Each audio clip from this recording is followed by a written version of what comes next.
meditación nos habla hoy, puesto que Dios ya nos ha hecho justos gracias a la fe, tenemos paz con Dios por medio de nuestro Señor Jesucristo.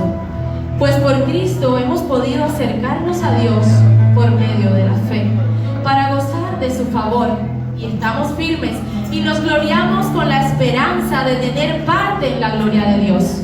Y no solo esto, sino que también nos gloriamos de los sufrimientos, porque sabemos que el sufrimiento nos da firmeza para soportar. Y esta firmeza nos permite salir aprobados, y el salir aprobados nos llena de esperanza. Y esta esperanza no nos defrauda, porque Dios ha llenado con su amor nuestro corazón por medio del Espíritu Santo que nos ha dado. Aleluya.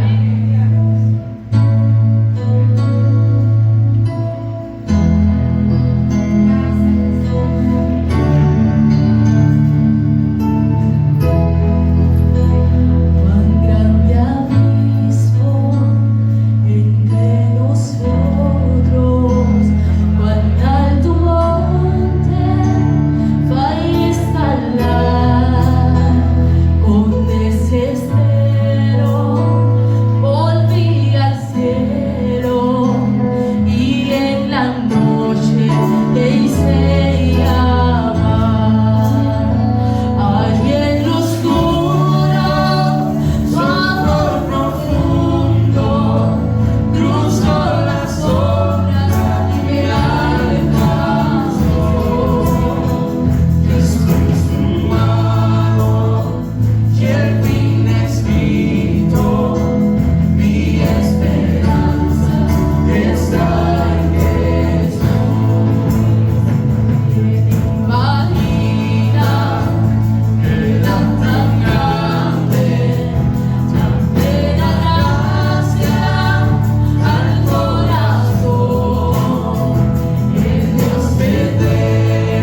del Evangelio de Cristo para la salvación.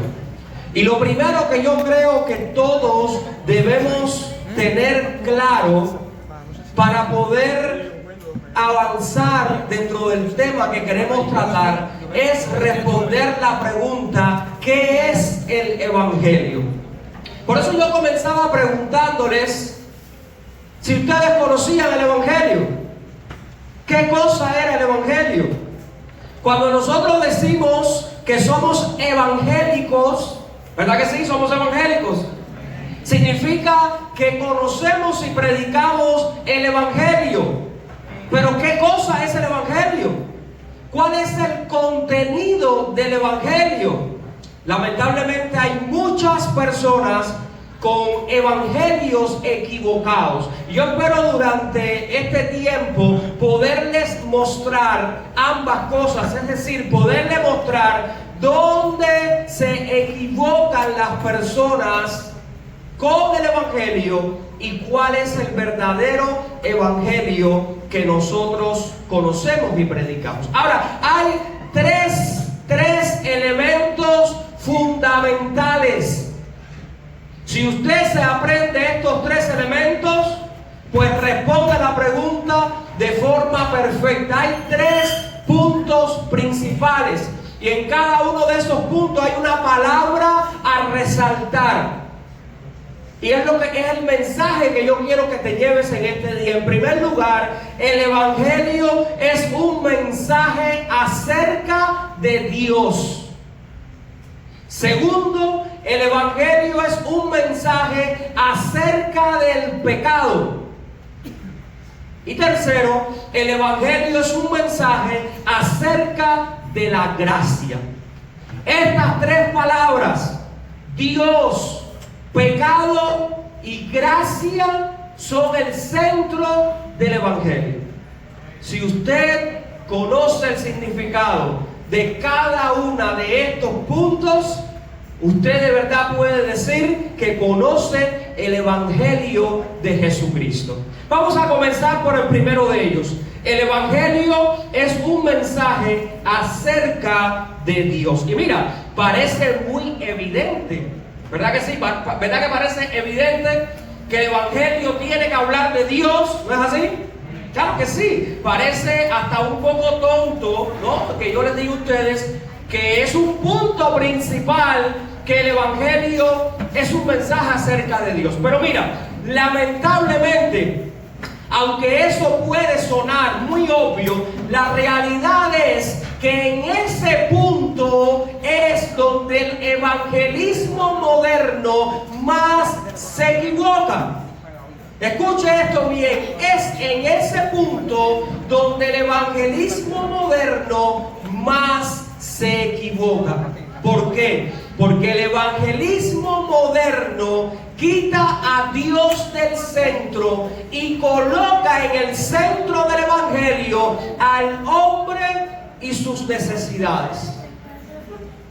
A mí me molestan los murmullos. Déjenme, lo quería decir hace rato, pero lo digo ahora. Me molesta muchísimo que cuando yo esté hablando haya más personas hablando al mismo tiempo. Gracias, hablo cuando yo termine. El evangelismo moderno lamentablemente se equivoca en quitar a Dios del centro y poner al hombre y sus necesidades. Déjenme ponerle algunos ejemplos de esto que estoy diciendo. Mire, hoy hay circulando en el mundo cristiano un falso evangelio llamado evangelio de la prosperidad. ¿Lo han escuchado? Ese evangelio de la prosperidad lo que plantea es que el hombre es el centro de todo lo que Dios ha hecho. Y por lo tanto, el hombre que es de verdad hijo de Dios, todo le va bien. El cristiano no puede enfermarse. El cristiano no puede tener necesidades económicas. El que verdaderamente es hijo de Dios es alguien próspero. Es alguien que no se enferma. Si te enfermas es porque estás en pecado. Si no te va bien económicamente es porque hay algún problema espiritual en tu vida. Eso es un falso evangelio porque quita a Dios y su gloria del centro y coloca al hombre en el centro. Ese tipo de evangelio predica a Dios ni su gloria, sino que se predican las necesidades del hombre, donde el tema central eres tú y no es Dios, es un evangelio equivocado. Amados hermanos, muchas veces cometemos el error de predicar un falso evangelio, porque lo hacemos enfocado en nosotros y en lo que nosotros creemos y en lo que nosotros necesitamos, y no en la gloria de Dios. Y mira, el evangelio verdadero trata de Dios y de su gloria. Yo quisiera mostrártelo de tal manera que tú salgas convencido de este lugar, que el centro del evangelio es Dios y su gloria. Nosotros como predicadores, ustedes como jóvenes pueden levantar sus voces para denunciar la corrupción moral que hay en el mundo. Y es una realidad que el mundo está corrupto. Es una realidad que lo que encontramos en el mundo es cosas totalmente erradas. Hoy abunda el alcoholismo, hoy abundan las drogas, la pornografía, las familias no valen nada, el matrimonio dura absolutamente nada, el divorcio abunda en el mundo. ¿Cuántos males vive el mundo? Y nosotros como creyentes debemos denunciar esos males. Pero déjame decirte algo: el centro del evangelio no se trata de denunciar ninguna de esas cosas, porque lo más grave que el hombre ha hecho no es ser alcohólico o drogadicto. Lo más malo que el hombre ha hecho es darle la espalda a un Dios santo y vivir ajeno a su gloria. El centro del evangelio no es el hombre ni lo que él haga. El centro del evangelio es Dios. Cuando nosotros intentamos medir en lo que este mundo tiene de malo, fíjate, generalmente cuando le preguntamos a alguien ¿qué hay de malo en el mundo? ¿Por qué el mundo está mal? ¿Qué usted ve mal en el mundo? ¿Cuáles son las respuestas inmediatas? Las respuestas inmediatas son las que yo di hace un momento, ¿verdad que sí? El alcohol, las drogas, la corrupción, los asesinatos, los adulterios, ¿verdad? Las hambres, las guerras, las epidemias. Pero a nadie se le ocurre decir que el problema fundamental que tiene el mundo es Dios y su gloria. Pues nosotros como creyentes que creemos en el evangelio verdadero, debemos denunciar que el mayor mal que tiene este mundo es haber ofendido a Dios y a su gloria. Por eso es que el evangelio es un mensaje acerca de ¿quién? Es un mensaje acerca de Dios. Y Dios es el tema central del evangelio.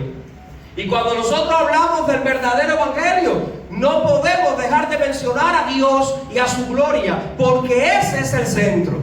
Mire, precisamente lo que Satanás intentó hacer en el huerto del Edén con Adán y Eva fue quitar a Dios del centro. No sé si usted se ha dado cuenta cuando lee la lectura de Génesis capítulo 3. Lo que quiso hacer el enemigo fue quitar a Dios del centro y que en el centro estuviese ¿quién? El hombre.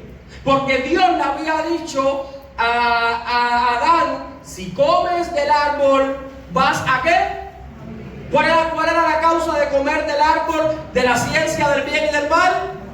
Morir.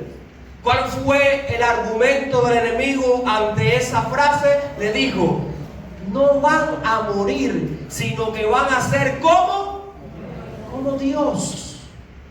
No van a morir, sino que sencillamente Dios dejará de ser el centro, Dios dejará de tener el primer lugar y ustedes serán como Él. Hermanos amados, el mayor mal del hombre, el mayor problema que el hombre ha tenido a lo largo de toda la historia es precisamente ese anhelo que tiene el hombre de ser Dios para él.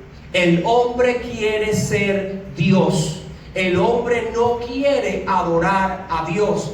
no quiere tener a Dios en el centro, quiere estar Él en el centro. Un evangelio falso es aquel que coloca al hombre en el centro y quita a Dios. Pero nosotros como iglesia que predica el evangelio de verdad, predicamos un evangelio que tiene como centro, ¿a quién? Díganlo ustedes.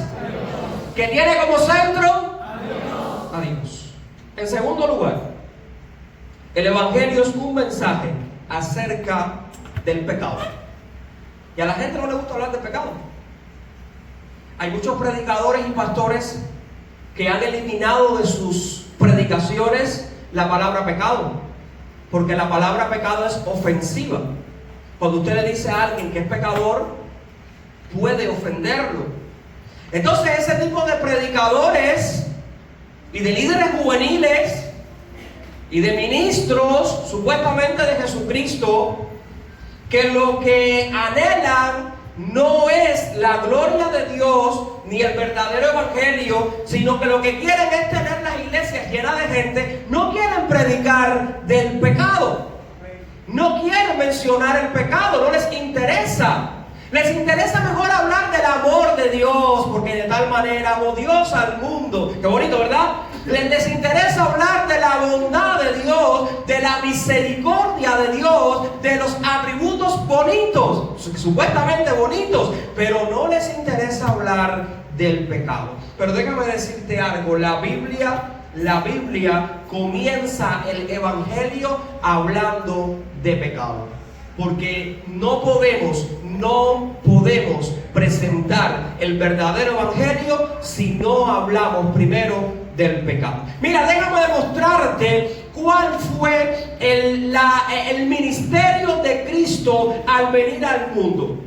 Yo quiero invitarte a ver un texto bíblico, por favor. Se encuentra en Mateo capítulo 1, versículo 21. Mateo capítulo 1, versículo 21. Y este texto nos muestra qué haría Cristo en este mundo.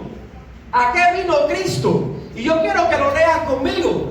Mateo capítulo 1, versículo 21 dice, está en la presentación que yo les di. Y dará a luz un hijo, hablando acerca de Cristo, y dará a luz un hijo, y llamará su nombre Jesús, porque él salvará a su pueblo. ¿De qué cosa? ¿De qué lo salvará? De sus pecados. El ministerio de Cristo en esta tierra fue salvar a su pueblo de sus pecados. Hermanos amados, la Biblia es clara cuando habla acerca del pecado. Yo quiero hacerte notar lo horrible que es para Dios el pecado. Y quiero hacértelo notar con algunos textos de la Escritura que hablan acerca del pecado. Y yo quiero que tú entiendas el corazón de Dios cuando Dios habla acerca del pecado. El pecado no es solo una ofensa que nosotros cometemos contra nuestro semejante. El pecado principalmente es una ofensa contra un Dios santo. Contra un Dios santo que aborrece el pecado. Aborrece el pecado. Nótalo conmigo, por favor. Isaías 64:6. Dice la palabra: si bien todos nosotros somos como suciedad, y todas nuestras justicias como trapo de inmundicia. ¿Usted sabe qué cosa era un trapo de inmundicia? Generalmente era una venda que se usaba para tapar una herida que estaba soltando pus. Cuando usted quitaba esa venda, estaba limpiecita, ¿verdad? ¿Estaba limpiecita? Bueno, eso es un trapo de inmundicia. Y eso es lo que dice Dios, que son para Él nuestros pecados. Cuando Dios mira nuestra vida de pecado, es como si estuviera mirando un trapo podrido. No creo que la reacción de Dios sea muy bonita cuando mira el pecado. Ezequiel 36:25. Esparciré sobre vosotros agua limpia y seréis limpiados de todas vuestras inmundicias. Otra vez la misma palabra, inmundicias, inmundo, corrupto. Apocalipsis 3:18. Por lo tanto, yo te aconsejo que de mí compres vestiduras blancas para vestirte, y que no se descubra la vergüenza de tu desnudez. La Biblia compara el pecado con la desnudez. A ninguno de ustedes les gustaría estar desnudos aquí en esta mañana, ¿verdad que no? Sería una vergüenza para todos nosotros estar desnudos delante de esta cantidad de personas. Bueno, así mismo es el pecado para Dios. El pecado para Dios es como la desnudez. Es como estar, es la vergüenza de estar desnudos en público, dice la palabra. Efesios capítulo 2, versículo 1. Y Él os dio vida a vosotros cuando estaban muertos en delitos y pecados. No sé si tú notaste la gravedad de lo que estamos hablando. No sé si te diste cuenta que esto para Dios no es algo a lo que Dios le pasa la mano. Esto no es algo con lo que Dios dice: está bien, mijito, mira, no importa, yo te amo. No dice eso la Biblia. Esto no es algo ligero para Dios. Esto no es como tomarse un vaso de agua y seguir. Esto no es eso para Dios. Note las palabras: inmundicia, trapo de inmundicia, inmundicia otra vez, desnudez, muertos en delitos y pecados. Y solo escogí estos, pero podríamos leer en la Biblia cientos de textos que nos muestran una y otra vez lo grave que es para nuestro Dios el pecado. Posiblemente para otros dioses falsos el pecado no sea nada, pero para el Dios santo al que nosotros adoramos, el pecado es grave. Por eso es que el Evangelio es un mensaje sobre el pecado, porque es imprescindible que antes de presentarle la solución, le mostremos al mundo en qué está equivocado. Y está equivocado en que vive en rebeldía contra un Dios santo. Se equivoca en que ha ofendido la gloria de Dios. Hermanos amados, ha sido la gloria de Dios la que está ofendida por el pecado. Y eso no es algo sencillo para Dios, porque dice la palabra que Dios no juega con su gloria. Para Dios eso no es algo ligero. Por lo tanto, el problema que tiene el mundo, el problema que tú y yo teníamos, y el problema que siguen teniendo algunos que hoy están sentados aquí, pero no han venido a arrepentimiento, es el problema de que la ira de un Dios santo está sobre él. Y ahorita vamos a hablar de la ira de Dios. A la gente no le gusta tampoco hablar de la ira de Dios. ¿Cómo que de la ira de Dios? Si Dios es bueno y amoroso. Sí, vamos a ver ahorita si eso es así.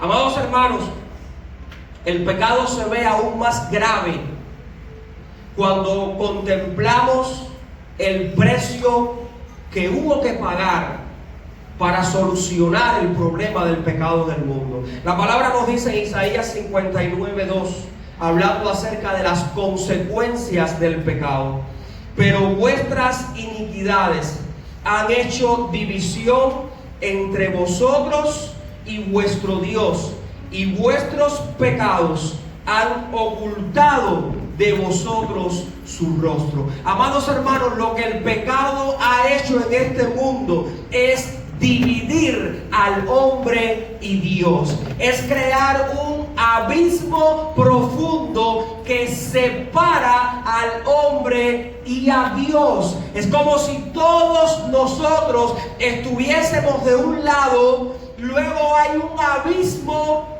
profundo y del otro lado está Dios. La armonía perfecta que existía en el Edén, donde el hombre y Dios coexistían en armonía y en amistad, fue quebrada por el pecado. El pecado separó en dos polos opuestos al hombre y a Dios.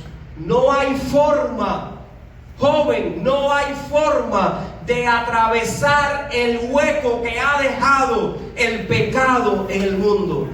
No hay forma humana de cruzar de un lado al otro. No puedes poner tu supuesta obediencia como puente para cruzar de un lado al otro. No puedes poner tu forma de vestir cristiana para cruzar de un lado al otro. No puedes poner tus ayunos y oraciones para cruzar de un lado al otro. No hay puente que tú puedas hacer absolutamente nada. Aún el más santo de los que está aquí sentado hoy, que obedezca la palabra, le es imposible tender eso como puente para pasar hacia Dios. Es imposible. Por eso Jesucristo se puso en nuestro lugar. Que no había manera. No había manera. Dios desde el otro lado. Y Dios sabía que era imposible. Pero desde el otro lado, Dios intentó poner puente transitorio para que el hombre pudiera llegar a él. Y le dijo a Moisés: guarden los mandamientos. Si guardan los mandamientos, vivirán. Si guardan los mandamientos, podrán cruzar hacia donde yo estoy. ¿Qué hizo el pueblo de Israel? Guardó los mandamientos. Fue perfecto y obediente. ¿Qué hizo el pueblo de Israel? Rebelarse contra Dios una y otra vez. Una y otra vez. ¿Por qué? Porque no se puede. Porque no se puede. Porque el mejor de nuestros vecinos, el mejor de tu compañero de aula, el que sea moralmente más correcto, no puede llegar a Dios por él mismo. Necesita a Jesucristo, que es el único camino al Padre. Ese es el mensaje del Evangelio. Es un mensaje que tiene como centro ese hueco que hay entre nosotros y Dios y que se llama pecado, que nosotros no podemos resolver. Por eso es que la palabra dice, en un texto que nos hace conmover, en un texto nos hace ver la profundidad de lo que estamos diciendo, dice la palabra: mas él herido fue. ¿Por qué cosa? Por sus pecados, por sus rebeliones, por su desobediencia, por su vida mal vivida. Dice la palabra: mas él herido fue por mis rebeliones. Él fue herido por mi pecado. Él fue herido porque yo no quiero ser obediente. Él fue herido y la carga de mis pecados y de mis desobediencias y de mis rebeliones fue sobre él. ¿Cuántos pueden darle gloria a Dios por eso? ¿Cuántos exaltan a Jesucristo por eso? Fue sobre él. Dice la palabra: todos nosotros nos descarriamos como ovejas, cada cual cogió ¿qué cosa? Su propio camino. Porque nosotros tenemos la tendencia a coger nuestro propio camino sin importarnos nada. Cada cual cogió su propio camino. Mas Jehová cargó sobre él el pecado de todos nosotros. Ese abismo, ese hueco que no podíamos atravesar, Jehová lo cargó sobre él. Mira, déjame mostrarte algo más que pasó en la cruz. No fue solo que Cristo estaba allí clavado. No fue eso lo que pasó en la cruz. Lo que pasó en la cruz fue que Dios tomó toda la ira que Él tenía sobre el mundo pecador y la descargó sobre su Hijo Jesucristo. ¿Usted puede entender eso? ¿Usted puede entender lo que sentirá un padre al tener que descargar toda su ira por lo que le hicieron otros sobre su Hijo amado, sobre su único Hijo? el que era el niño del corazón de papá, y tener como única solución para el problema de unas criaturas rebeldes.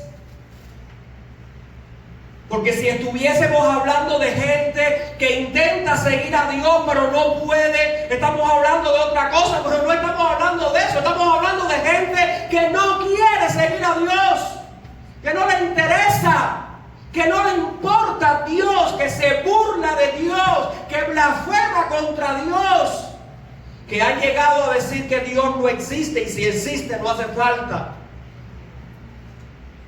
Y tomar el Padre toda su ira y descargarla sobre su Hijo para que tú y yo no la tengamos que llevar. Bendito el amor del Padre.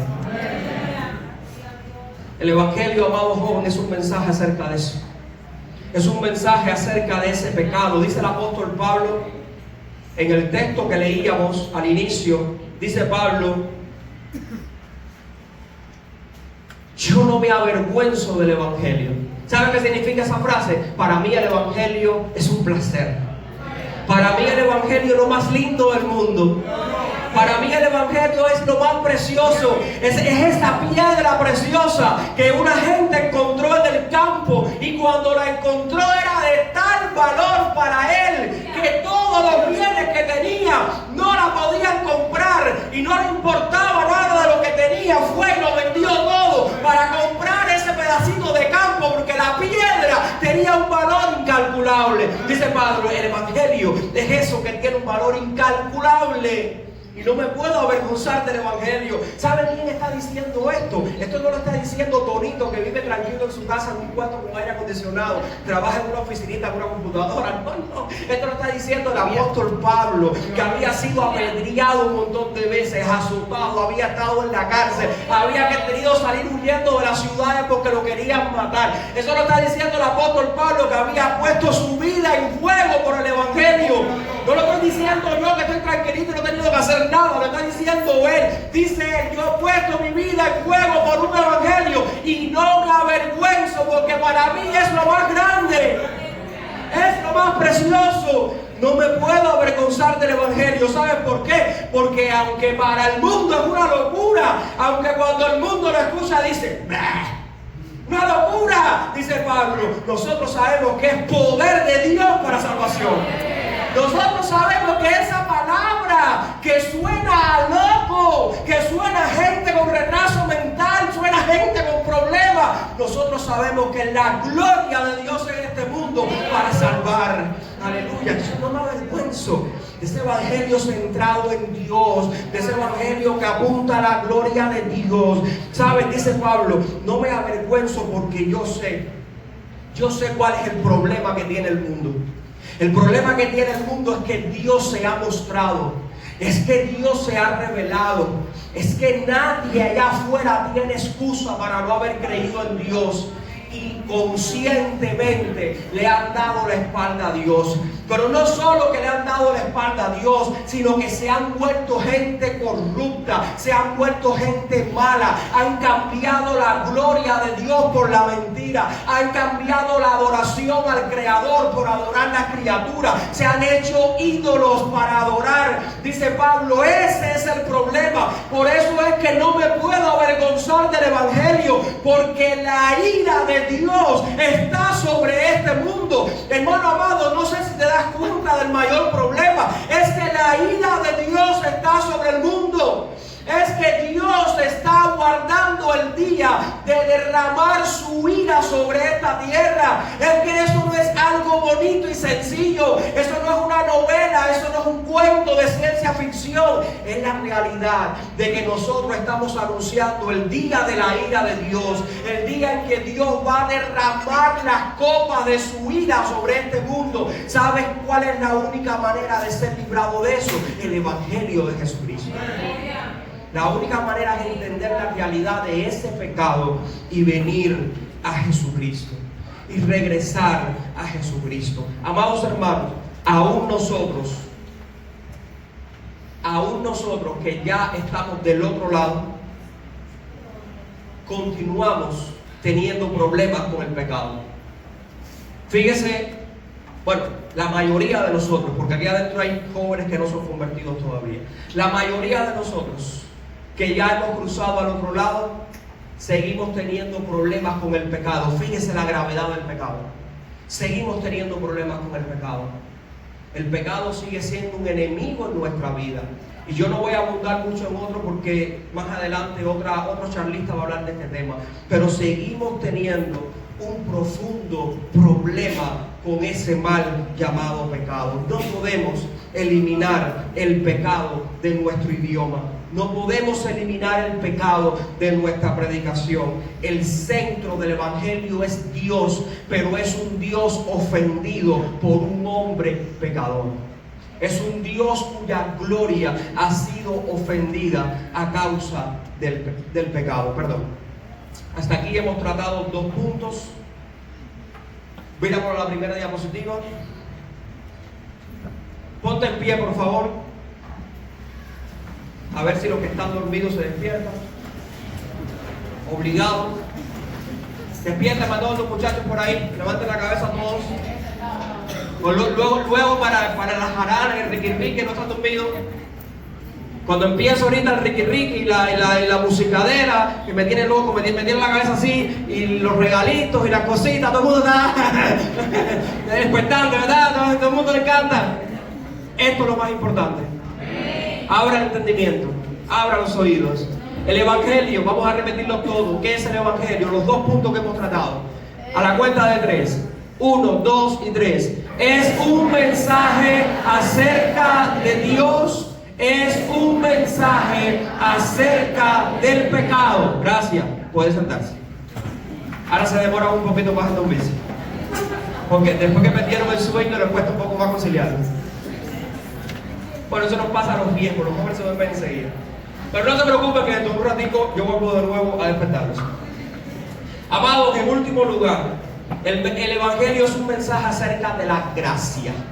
¡Qué belleza! De la gracia de Dios. Yo me emociono cuando hablo de la gracia de Dios. Yo creo que es imposible ser cristiano y no conmoverse cuando hablamos de la gracia de Dios. Efesios capítulo 2, por favor, acompáñenme. Efesios capítulo 2.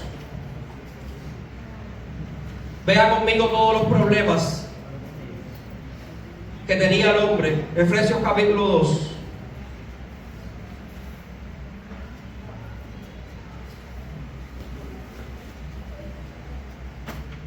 Y Él os dio vida a vosotros cuando ustedes estaban como muertos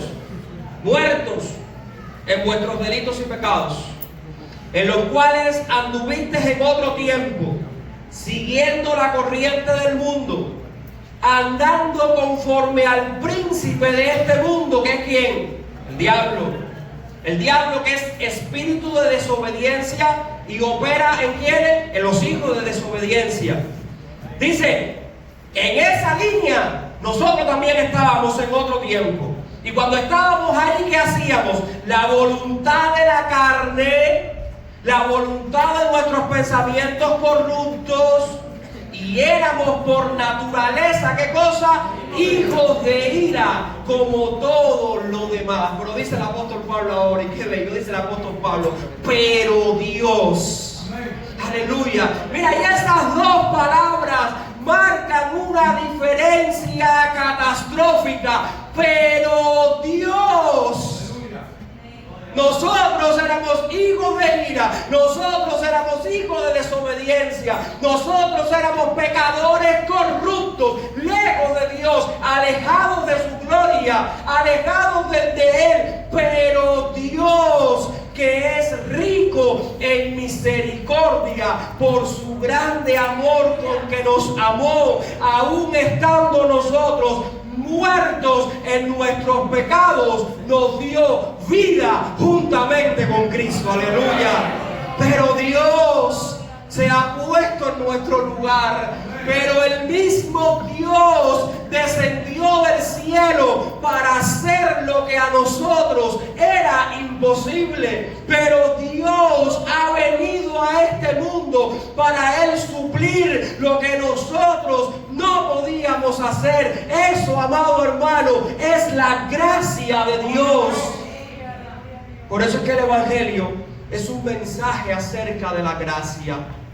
Porque no podemos a través de ningún otro medio.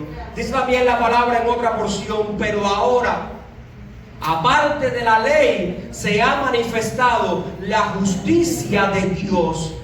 Una justicia de Dios que es por medio de la fe en Cristo.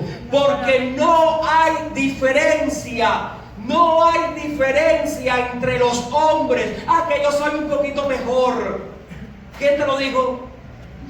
Porque yo soy un buen hijo. ¿Y qué? Yo soy buen padre. No tiene nada que ver respecto a Dios, nada de eso. Dice Dios, no hay diferencia, porque todos, ¿está escuchando la palabra? ¿Cuál es la palabra? Todos pecaron, y por pecar, ¿qué pasó? Están destituidos de la gloria de Dios. Toda la humanidad está destituida de la gloria de Dios. Dios es un juez justo y bueno al condenar a toda la humanidad al infierno. Dios es un juez justo y bueno al condenar a todos los hombres al infierno. ¿Por qué? Porque Dios se ha revelado y el hombre no lo ha aceptado. Y el hombre no ha creído. Todos han pecado y todos están destituidos de la gloria de Dios. Pero escuche ahora la gracia de Dios. Siendo justificados gratuitamente por su gracia. Gratuitamente por su gracia. La gracia de Dios es un regalo que nosotros tenemos. La gracia de Dios es una bendición que tú y yo disfrutamos. Dios no demanda nada de nosotros para darnos su gracia. Lo único que Dios demanda es que creamos. Cree en el Señor Jesucristo y serás salvo. Dios no demanda obediencia para dar su gracia. Dios no demanda que tú seas perfecto para dar su gracia. La gracia de Dios es dada gratuitamente para todos. ¿Qué espera Dios de un joven al cual le ha dado su gracia? Porque tampoco es que recibo la gracia de Dios y después puedo vivir como me parece. Dios espera que la gracia de Él en nuestra vida obre en nuestra santificación. Yo no voy a hablar de esto porque más adelante otro hermano va a tratar este tema. Pero quería dejar claro que la gracia de Dios no es una excusa para el libertinaje o para vivir como me parece. La gracia de Dios es la razón por la cual obedecemos a Dios. Y es la razón por la cual somos santos y caminamos hacia la santidad. Hermano amado, concluyendo, me quedan 2 minutos.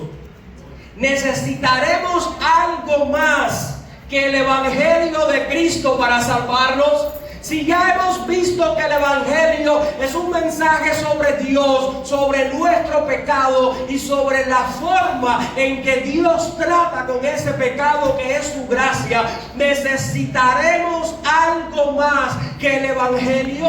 Necesitaremos añadir al Evangelio algo más. ¿Acaso exige Dios de nosotros que pongamos también otras cosas además del Evangelio? Amado hermano, lo que hace al cristianismo muy superior a otras religiones no es que los cristianos tengamos normas morales más elevadas. Hay otras religiones que probablemente tengan normas morales más elevadas que las nuestras, que sean más rectos que nosotros. Lo que hace al cristianismo una religión superior a las demás es que nuestro Salvador es superior a todos. Nuestro Salvador es superior a cualquier otro Salvador. Nuestro Salvador es el propio Dios encarnado. Por lo tanto, no necesitamos añadir absolutamente nada a la obra de Cristo. La obra de nuestro Salvador es perfecta porque Él es suficiente.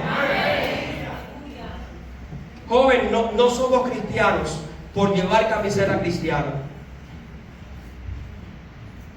No somos cristianos por vestirnos como cristianos. No somos cristianos por cantar canciones cristianas. No somos cristianos por ir a la iglesia los sábados. No somos cristianos por orar o ayunar o leer la Biblia. No somos cristianos por levantar la mano cuando adoramos. No somos cristianos porque alguien nos dice que si te vistes de una forma o haces una cosa así, tú vas a ser cristiano. Somos cristianos porque hemos entregado nuestra vida a Cristo, porque servimos a Cristo y porque confiamos absolutamente en la gracia de Cristo para nuestra salvación. ¿Cuándo puedes exaltar a Cristo? Yo quiero invitarte a adorar a ese Cristo. Yo creo que la palabra de Dios, cuando es recibida, lo que produce en nosotros es adoración a Cristo. ¿Usted sabe qué cosa es la adoración? Déjame definírtela con una frase. La adoración es la respuesta natural de un corazón redimido. La adoración es la respuesta espontánea de una vida que ha recibido a Cristo, que ha entendido el Evangelio, que sabe quién es su Salvador, que conoce al Dios en quien ha creído. Hay alguien acá adentro hoy que tenga esa respuesta esta mañana. Que la palabra de Dios haya provocado en ti una respuesta de adoración a ese Dios que nos ha salvado, a ese Dios que ha arreglado el problema de nuestro pecado, a ese Dios que nos ha reconciliado con Él a través de la obra de Jesucristo, a ese Dios que ha tendido un puente entre nosotros y Él para que hoy tú y yo podamos caminar hacia su gloria. Bendito el Señor. Yo quiero invitarte a que te pongas en pie, por favor. Ponte en pie, de nuevo, ponte en pie. Con alegría y energía, con regocijo, con manos levantadas, con corazones dispuestos para darle la gloria al Señor, para que ahora que entendemos su palabra, ahora que conocemos el Evangelio, exaltemos a ese Dios de la palabra. Cantemos al Señor.